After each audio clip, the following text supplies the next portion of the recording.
Welcome back. Today we're going to cover the Kilimanjaro. It is the 910055 Ascend 9-in-1 multi-tool, and it is TSA compliant, and that's why it's a big deal to me. It is right now 20 bucks on sale. Usually it's 25. I'll get to it right up front. I really like this tool for what it is.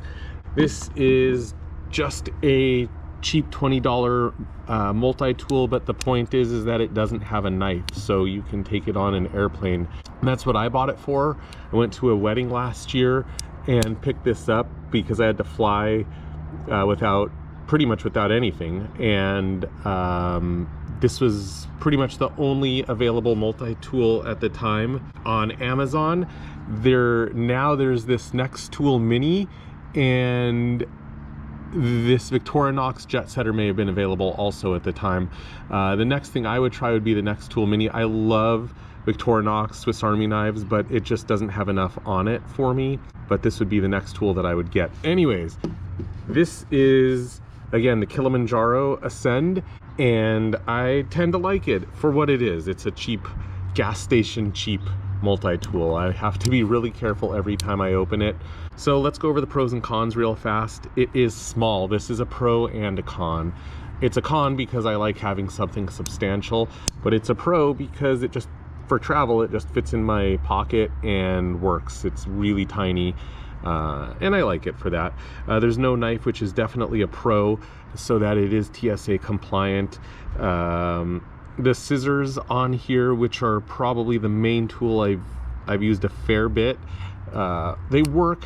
They are not great. Here, I'll let you see it cut my notebook.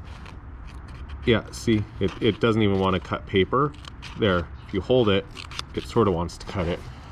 So as you can see, the scissors aren't great, but they do cut through thread, which is the main thing. I had a brand new shirt for the wedding, and I was able to cut some threads off of it that were sticking off because it was brand new.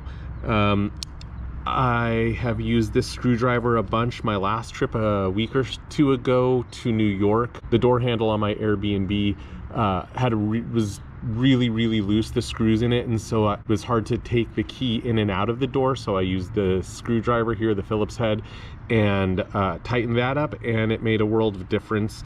I was able to take the key in and out really easily then. It was no problem, but I had to do it myself, and so having a little screwdriver was helpful. The nail file is okay. It's flat on the other side. They could have done something with this, and you can maybe use this to pry a little bit. I don't know. I wouldn't put too much pressure on it at all. The bottle opener here is probably the thing I've used the most, having gone to a wedding and then some events, opening some bottles. Then there's these tweezers. They're okay. Really cheap, just like everything else on here, but it's okay.